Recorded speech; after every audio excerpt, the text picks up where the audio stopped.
Di suatu masa terdapat seorang anak yang bernama Daewoo.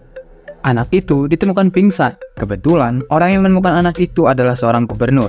Anak itu dididik oleh gubernur itu sampai umurnya genap 15 tahun dan gubernur tersebut pergi meninggalkannya.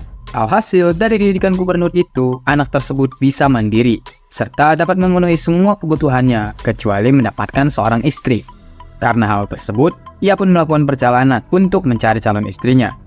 Dan di suatu hari, melalui pandangan pertama, ia pun langsung melamar wanita pertama yang ia temui. Tentu itu membuat seorang perempuan bernama Jinjin kaget dan langsung menolaknya. Tentu, Daewoo tak menyerah. Dengan percobaan lamaran sebanyak 120 kali, akhirnya Jinjin pun luluh dan mereka pun menikah. Dari pernikahan itu, mereka dikaruniai 2 orang anak, yaitu Sun Woo-moon dan Sun Woo-kang. Tapi setelah melahirkan, tubuh Jinjin terus melemah dan membuat Daewoo harus bekerja keras untuk menghidupi keluarganya. Tepat saat Woo-moon berusia 10 tahun dan Woo-kang 7 tahun, mereka secara kebetulan menarik perhatian ahli bela diri Hwasan. Tapi di hari itu, Woo-moon dan Woo-kang harus berpisah karena Woo-moon memiliki tubuh yang lemah dan tak cocok untuk bela diri. Karena hal tersebut juga, Woo-moon pun bersedih dan meratapi kelemahannya seorang diri. Sampai seorang petapa tua datang. Petapa tua itu menyadari keinginan Woo-moon yang ingin belajar bela diri. Lalu meminta Daewoo agar memberinya kertas. Petapa itu melukis lalu setelah itu pergi. Daewoo pun kebingungan akan hal itu. Dan tanpa ia sadari, Woo-moon mendapat pencerahan dari lukisan itu. Waktu terus berlalu hingga Woo-moon berusia 20 tahun.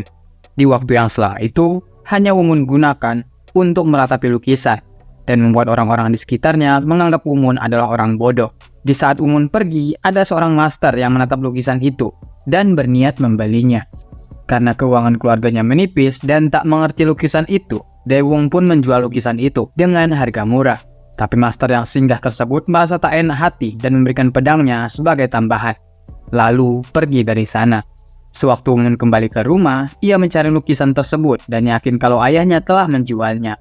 Ia meminta semua yang diberikan master itu lalu bergegas pergi mengejar master itu. Setelah mereka bertemu, Woo-moon meminta agar lukisannya dikembalikan. Tapi Woo-moon sadar kalau uangnya juga penting untuk pengobatan ibunya. Alhasil, Woo-moon pun meminta maaf dan mengurungkan niatnya. Tapi master tersebut memberikannya sebuah tantangan. Kalau dia bisa menyentuhnya, maka master itu akan mengembalikan lukisannya serta memberikannya uang dan pedang yang telah ia berikan secara cuma-cuma. Pertaruhan itu pun dilakukan. Dan dengan usaha keras, Woo-moon pun berulang kali gagal, sampai Woo-moon sadar kalau gerakan master itu mirip dengan yang ada di lukisan itu. Merasakan energi dari Woo-moon, master itu mengeluarkan jurusnya, dan membuat Woo-moon terluka parah dan tersungkur. Merasa bersalah, akhirnya sang master mengobati Woo-moon. Dalam pengobatan itu, Woo-moon dituntun garis dalam lukisan untuk memperbaiki tubuhnya dengan cepat. Kejadian tersebut membuat master tersebut terkesan dan memberikan lukisan, pedang, serta uangnya kepada Woo-moon. Dari kejadian itu, master tersebut merasa Woo-moon telah menjadi orang yang berbeda. Karena penasaran, master tersebut bertanya dari mana Woo-moon mendapat lukisan itu. Setelah Woo-moon menjelaskan, master itu menyadari kalau orang yang meninggalkan lukisan tersebut adalah seseorang dari sekte Cheonsa. Untuk memperbaiki kesalahannya, sang master tersebut juga mengajari Woo-moon gerakan kaki ciri khas sekte Kunlun, serta memberikannya medali pertemanan yang merupakan benda yang sangat berharga. Setelah itu, master dan muridnya pergi meninggalkan Woo-moon. Setelah mendapatkan lukisannya, Woo-moon pun kembali dan menaruh lukisan tersebut ke tempatnya seperti semula, serta kembali memandangi lukisan tersebut. Berhari-hari, Woo-moon menatap lukisan tersebut, tapi Woo-moon tidak kunjung mendapat pencerahan. Hal tersebut membuat ayahnya marah dan menganggapnya bodoh. Atas apa yang terjadi sebelumnya, akhirnya Woo-moon pun berjanji akan menjadi anak yang baik. Di suatu hari, ketika kembali menatap lukisan tersebut, petapa tua yang pernah ke penginapannya muncul dan menunjukkan ajaran Dao kepadanya. Tanpa Woo-moon sadari, lukisan itu pun menjadi kosong dan kehilangan gambarnya. Dari hilangnya gambar di lukisan semalam membuat Woo-moon menjadi semakin baik dan lincah. Di situ, dia juga menyadari kalau kondisi ibunya yang tak kunjung membaik. Alhasil Woo-moon pun berjanji pada ayahnya untuk membantu sang ayah dalam mengurus penginapan. Di waktu senggang, Woo-moon juga melatih gerakan kaki yang ditinggalkan master dari Kunlun tersebut dan melatih fisiknya agar bisa mempelajari gerakan tersebut. Dengan kerja keras, seiring berjalannya waktu, Woo-moon pun berhasil mengikuti gerakan kaki tersebut dan secara naluriah menciptakan hasrat pedangnya. Karena telah menciptakan hasrat pedang, Woo-moon pun memerlukan sebuah pedang untuk berlatih. dan mendatangi sebuah blacksmith untuk membuat sebuah pedang. Tapi sayang, blacksmith di sana menolak membuat pedang karena takut pedangnya akan digunakan untuk melukai orang. Alhasil, Wumun pun memohon untuk belajar cara menggunakan bilau agar dia bisa membuat pedangnya sendiri. Dalam proses belajarnya, pemilik blacksmith tersebut sangat kagum akan ekspresi Wumun yang menikmati proses saat penempaan dan membuatnya luluh serta mengajarinya cara membuat pedang. Singkat cerita, Wumun pun dapat membuat pedangnya sendiri dan berjanji kepada pemilik blacksmith agar menggunakan pedangnya demi keadilan. Keesokan harinya, Wumun pun membantu ayahnya menjalankan penginapan yang kebetulan saat itu sedang ramai orang makan. Dengan gesit, Wumun membereskan semuanya, sampai saat tamu yang penting tiba di sana. Mereka makan di sana, namun salah satu orang bernama Imchu berperilaku tak hormat di penginapan keluarganya dan secara kasar bertindak di penginapan tersebut. Tentu Wumun marah, tapi ayahnya memperingatinya karena Imchu bawaan seorang bangsawan. Walau Imchu kasar, ayahnya tetap tersenyum dan memberikannya uang agar pergi dari sana. Tapi Wumun tak terima hal tersebut dan mendatanginya di malam hari. Di sana, Wumun pun memukulinya dan mengambil kembali uang yang diberikan ayahnya. Dan keesokannya, Wumun mengembalikan uang tersebut dengan berbohong kepada ayahnya kalau Imchu sendiri yang memberikannya. Tiba-tiba, ada sekelompok pelanggan datang dan membuat Wumun bersiap untuk melayani para pelanggan.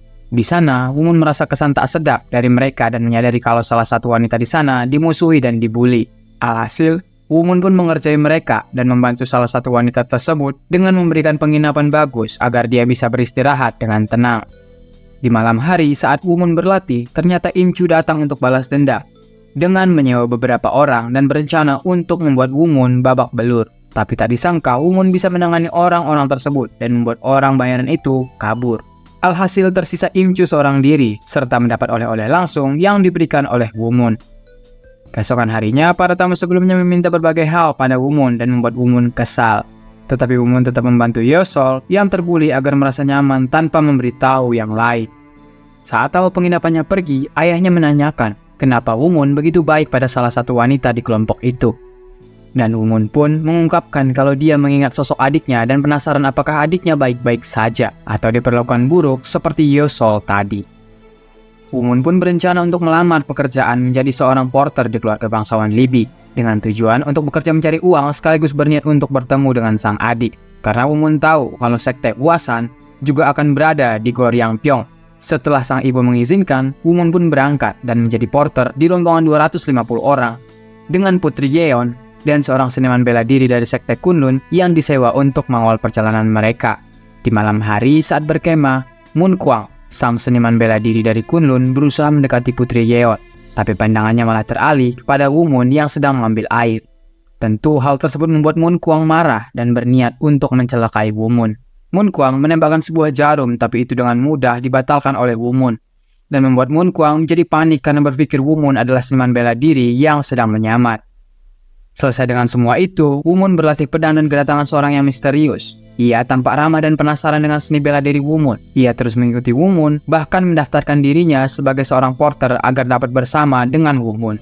Hal tersebut tentu membuat Wumun tidak nyaman. Tapi di suatu siang, orang misterius itu pergi dan Wumun mengikutinya. Ternyata, pria misterius itu menemukan seekor harimau surgawi yang sudah mati dan menemukan satu anak harimau yang masih kecil. Ia pun meminta Wumun untuk merawat harimau itu karena akan menjadi hadiah besar untuk Wumun. Saat berniat memberikan harimau itu makan, pria misterius itu dikerjai oleh Mun Kwang. Bukannya kesal, tapi pria misterius itu malah tertawa dan tawa tersebut membuat orang-orang sekitarnya malah mengeluarkan darah. Di malam hari saat berlatih, pria misterius itu memberikan sebuah buku seni bela diri pada Wumun dan mengajarinya hasrat pedang yang mereka sebut dengan Mugong dan pergi dari sana. Sebelum pergi, ia memperkenalkan diri. Ia bernama Baek Sung-un, salah satu dari 9 orang sakti di dunia murim dengan julukan Palm Emperor. Keesokannya, sambil belajar buku pemberian Palm Emperor, Wumun diminta oleh Putri Yeon untuk mengendarai kuda karena pengendara sebelumnya sedang sakit. Alhasil, Wumun pun menjadi pengendara kuda. Dalam perjalanan itu pun terasa canggung karena obrolan berat yang mereka berdua lakukan. Hingga terdapat momen yang membuat anak harimau melompat ke Putri Yeon dan membuat obrolan mereka terhenti. Hingga mereka pun tiba di Goryangpyeong. Sebelum berpisah dengan Putri Yeon, sang putri pun memberikan harimau putih Wumun nama Pen-ah dan Wumun pun dengan senang hati menerima nama itu. Setelah dari rombongan itu, Wumun pun berkeliling untuk mencari kelompok Hwasan untuk menemui adiknya. Tetapi saat bertemu adiknya, sang adik tidak menyapanya dan malah membuang mukanya. Tiba-tiba, Wumun dihampiri orang misterius yang membuat adiknya sedikit panik dan berencana untuk menolong sang kakak. Ternyata, itu adalah pendekar yang sebelumnya pernah menolong Wumun. Dan Wumun berterima kasih atas hal tersebut. Di sana, Wumun juga tampak marah karena sambutan sang adik yang tak ramah. Ia melotot dan memutuskan untuk pergi menjauhi Wukang. Keesokan harinya, semua pendekar berkumpul di suatu tempat. Di sana juga Putri Yeon membuat kesepakatan tapi gagal dan membuat raut wajah yang cukup sedih. Di perkumpulan itu, baik Sung-un, sang Palm Emperor, akan berduel dengan Gyeonghung, sang master tingkat absolut di tempat itu. Tak disangka Gyeonghung membawa seorang anak yang masih kecil dan membuat yang lain cukup terkejut. Pertarungan mereka pun dimulai. Pertarungannya cukup dahsyat hingga daya serang mereka membuat area sekitar mereka terkena serangan. Tak disangka di perkumpulan itu hadir Yodok Marang, seniman bela diri yang terkenal jahat. Yodok Marang mengeluarkan sejenis racun yang dia sebut maut dan membuat orang-orang sekitarnya lari menyelamatkan diri. Melihat orang-orang berguguran, Wumun pun menggunakan pukulannya untuk mengarahkan angin supaya racun dari Yodok bisa diatasi. Akhirnya racun tersebut kembali dan menyerang Yodok Marang dan membuatnya meleleh seketika. Gangguan tersebut juga menyebabkan pertarungan dua absolut terhenti karena Gyeonghung teralihkan oleh keselamatan anaknya. Mengetahui anaknya terhindar dari bahaya berkat Wumun, dia pun memberikan sebuah hadiah dan memutuskan untuk pergi dari sana. Di malam hari saat Wumun berlatih, Palm Emperor datang menghampirinya dan menjelaskan tujuannya untuk menemui Jinjin yang tidak lain adalah ibu dari Wumun dan menyatakan kalau sebenarnya Wumun adalah cucu Palm Emperor. Dulu, ketika Palm Emperor berkelana, Jinjin dipaksa menikah dan akhirnya kabur. Saat kabur, dia dikejar-kejar hingga hampir mati. Beruntungnya dia masih bisa selamat dan membuat tubuhnya semakin lemah seiring berjalannya waktu. Mengetahui kejadian tersebut, mereka berdua pun berencana mengunjungi Wukang, si adik sang pendekar yang sedang naik daun karena keahliannya di sekte Hwasan. Mereka bertujuan agar bisa pulang bersama untuk menyembuhkan ibunya. Karena kehadiran Palm Emperor, terjadi kehebohan di kelompok Hwasan. Sampai semua terkejut karena mengetahui kalau Wukang yang selama ini mereka anggap orang biasa, ternyata seorang cucu dari Palm Emperor. Wumun kembali ke kelompok Libi, tapi sekembalinya Wumun, dia malah dituduh malas-malasan dan terjadi pertarungan kecil di sana. Tapi keributan itu segera terhenti karena Putri Yeon datang. Di sana, Palm Emperor juga datang dan membuat orang-orang yang memancing keributan sedikit panik dan terluka di sana. Perjalanan pulang mereka pun dimulai. Sambil mengawal kelompok Libi, mereka pun berjalan kembali. Di perjalanan, semuanya berubah. Perilaku dan reaksi orang-orang tampak antusias pada Wumun. Sampai hal tak terduga datang, kelompok mereka dihadang oleh pasukan Bloody Cloud Empress. Bloody Cloud Empress mengeluarkan kinya yang membuat Wumun merasakan jiwa-jiwa orang mati dari Tao yang dia pelajari. Karena hal tersebut, Wumun marah, ia berlari dan hendak menyerang Blood Cloud Empress. Tapi serangannya tak berguna dan hanya membuatnya terhempas. Hingga pertarungan itu diambil alih oleh Palm Emperor. Sementara itu, Wukang yang melihat kakaknya terhempas langsung membantunya.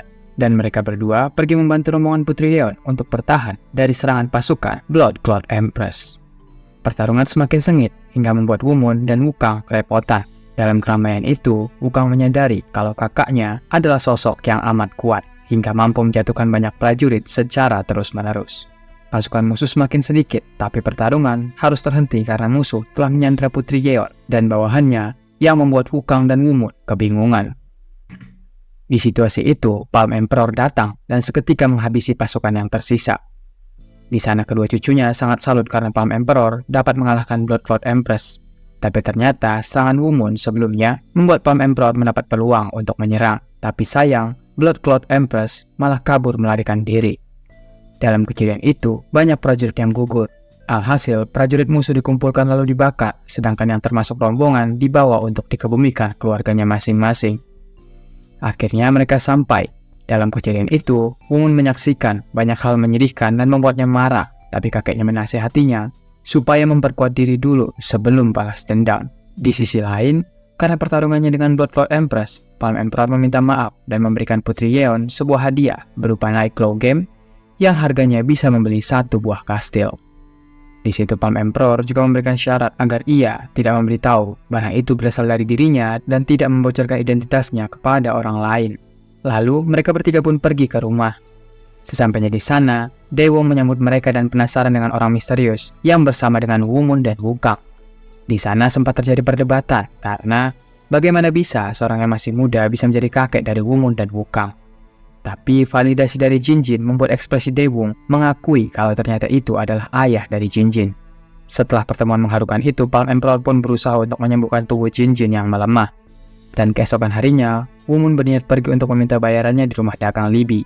Di sana dia bertemu seseorang yang sebelumnya menuduhnya bermalas-malasan serta menghina kakeknya. Karena Woo-moon adalah orang yang polos, dia pun terus terang membenci orang tersebut dan kasar kepadanya. Woo-moon pun pergi dan langsung bertemu dengan Putri Yeon. Di sana dia menerima bayarannya dan terjadi obrolan hangat antara ia dan Putri Yeon di tempat itu. Sekembalinya Woo-moon, terlihat pengobatan sang ibu masih berlangsung. Tiba-tiba ia merasakan aura gila keluar dari tubuhnya, serta En-ah yang merasa ada bahaya. Dan ternyata koki di rumah mereka telah disuap dan disuruh untuk meracuni keluarga Woo-moon. Mengetahui koki tersebut adalah orang suruhan rumah Libby, Woo-moon pun langsung pergi ke sana. Ternyata beberapa orang penting di rumah Libby berasal dari sekte Smokescreen yang berniat berkhianat ke rumah dagang itu dan sudah menyandera beberapa orang yang mendukung Putri Yeon serta menyekap putri bangsawan itu di ruang tersendiri. Di sana mereka kaget karena mengetahui kalau Yeon memiliki Night Glow Game. Beruntung di sana muncul Woo-moon yang dengan amarah penuh memberantas para sekte Smokescreen. Di dalam situasi itu ada penyusup lain yang berencana mencuri Night Glow Game dan membuat Woo-moon harus melawan kedua belah pihak tersebut. Tapi tidak sulit bagi Woo-moon, dia dengan cepat menghabisi semua musuh yang ada dan langsung menyelamatkan Putri Yeon dan semua sandera yang ada di rumah dagang tersebut. Melihat kejadian tersebut, Woo-moon menyadari betapa banyak ketidakadilan di dunia ini dan memaksanya harus menyingkirkan orang-orang yang membuat masalah. Sementara itu, pengobatan yang dilakukan Palm Emperor pada Jinjin telah selesai dan kini Jinjin telah pulih sepenuhnya. Di tengah kesenangan itu, En-ah keluar dan mengingatkan Jinjin memori yang pernah dirawat seekor harimau surgawi ketika dia masih kecil.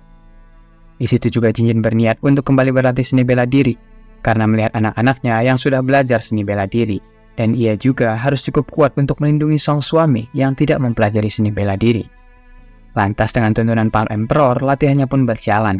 Di sela-sela latihan, Palm Emperor menjelaskan kalau ternyata suaminya memiliki vitalitas yang tinggi, layaknya seperti pendekar. Tapi Jinjin kebingungan, bagaimana bisa seorang yang belum dilatih bisa memiliki vitalitas seperti pendekar? Dan dari fakta tersebut, Jinjin pun meminta ayahnya untuk mengajari suaminya seni bela diri, agar keluarganya bisa tetap aman. Kedamaian terasa di keluarga Woo-moon. Di sesi makan keluarga itu, sang kakek menyarankan agar mereka pindah saja ke klan Ironblade baik karena ditakutkan rumor yang beredar akan membawa banyak masalah di keluarga mereka apabila mereka tetap bertahan di penginapan itu. Karena hal tersebut, Jinjin pun memutuskan untuk pindah ke klan tersebut dan mempersiapkan diri untuk pindah dalam waktu beberapa hari. Di sela-sela kesibukan, tak lupa Palm Emperor juga melatih Daewoo bela diri. Tidak tanggung-tanggung, Palm Emperor mewariskan seni bela dirinya langsung. Woo-moon pun berlatih dan mendapatkan pencerahan dalam latihannya yang membuat dia melayang tanpa sadar. Woo-moon pun pergi ke rumah dagang Libby dan mendapati ketakutan rumah dagang tersebut kalau sewaktu-waktu faksi Smokescreen datang menyerang. Di situ, Woo-moon pun langsung pergi untuk menghabisi faksi tersebut sampai ke akarnya dan tanpa sadar kalau ia sedang diikuti. Woo-moon sampai di faksi tersebut dan secara brutal menghabisi orang-orang yang ada di sana. Kekuatan yang besar membuat ia di atas angin dan tanpa sadar membuat ia lengah yang membuat dia ditusuk sebuah jarum beracun. Tapi dengan Master Immortal Art, ia bisa mengatasi jarum tersebut dan mendeteksi pemilik racun tersebut, serta menyingkirkannya. Merasakan berlama-lama, akhirnya Woo-moon pun mematikan seni bela diri faksi Smokescreen dan mengancam mereka untuk menghilang dan tidak pernah lagi mengganggu dirinya. Keluar dari faksi Smokescreen, Woo-moon malah bertemu dengan faksi Windblade yang bertujuan untuk menghabisi faksi Smokescreen. Karena misinya telah diambil, faksi Windblade yang terkenal di Murim punya harga diri tinggi, menantangnya untuk bertanding. Pertarungan itu tidak berlangsung lama karena Woo-moon bisa menyelesaikannya dengan satu serangan dan bergegas untuk pulang. Sesampainya di rumah, sang kakek sudah mengetahui kalau Woo-moon telah menyingkirkan sekte Smokescreen. Dan di sana tentu sang adik sangat terkejut karena kakaknya yang sangat begitu kuat. Tiba waktunya setelah adiknya kembali ke kekuasaan, mereka pun memutuskan untuk pergi ke Ironblade Bay. Dan tanpa terduga, Yeon pun ikut karena sudah diangkat sebagai murid oleh Palm Emperor. 3 hari melakukan perjalanan panjang, mereka pun beristirahat di sebuah kota dan di kota itu Jinjin dan Daewoo makan. Tapi di sana terdapat masalah yang diselesaikan oleh Daewoo langsung dan nampaknya mereka yang terlibat tak terima dan berniat akan balas dendam. Mereka pun beramai-ramai ke penginapan dan melihat Jin sedang di luar dan seketika langsung dihabisi oleh Jin.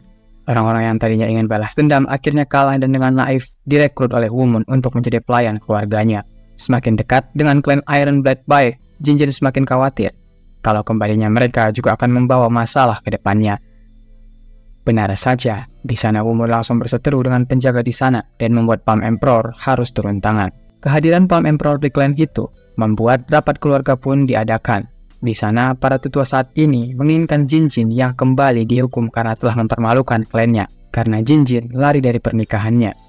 Tentu hal tersebut menyulut amarah sang Palm Emperor dan mengeluarkan niat membunuhnya kepada orang-orang di ruangan itu. Karena provokasi tersebut, Palm Emperor berniat ingin memusnahkan seisi klannya. Tentu untuk menghindari hal tersebut, kepala keluarga saat ini menetapkan kalau Jin tidak menerima hukuman karena sudah pernah hampir mati dan keluarganya akan diterima baik di dalam klan tersebut. Dan hal itu disetujui oleh seluruh tetua yang ada di tempat itu. Setelah itu, Palm Emperor juga memberitahu Wu-Mun kalau ibunya sebenarnya diincar oleh tim yang dibuat oleh keluarganya sendiri dan berencana membunuh ibunya dan menyuruh Wu-Mun untuk terus waspada di dalam klan itu. Di situ juga Palm Emperor mengungkapkan kalau Hai dan Ju adalah pelakunya. Mereka melakukan itu karena iri dengan Jin sebagai senior mereka.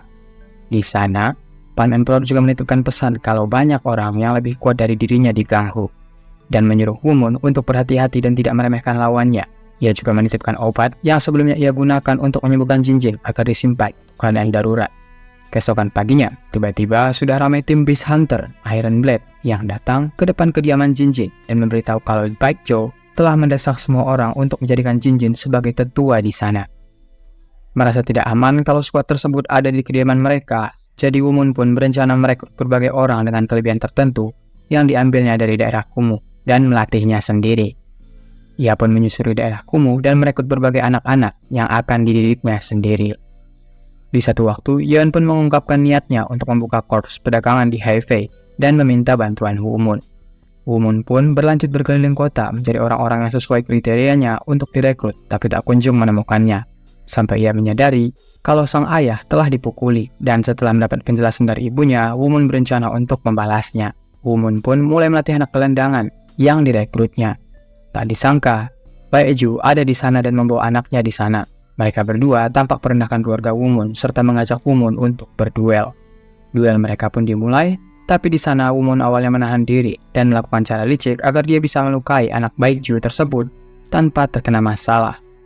Saat pelatihan dan Wu-Mun sedang mengajar, tiba-tiba terlintas suara di pikirannya dan menyuruhnya untuk pergi ke dermaga Soyeo. Wu-Mun menyadari kalau itu adalah Blood Cloud Emperor dan bergegas pergi ke tempat itu. Di sana Wu-Mun melihat manusia yang tertangkap dan akan dihabisi oleh sang Blood Cloud Emperor. Di tempat itu, Blood Cloud Emperor mengungkapkan masa lalunya yang menjadi pria hiburan untuk Tua Bangka pemimpin sekte Blood Ark. Di sana juga ia mengajarkan teknik terkutuk Heartless Blood pada Wu-Mun agar menghancurkan pondasi serta tak ragu untuk membunuh untuk mendapatkan kekuatan.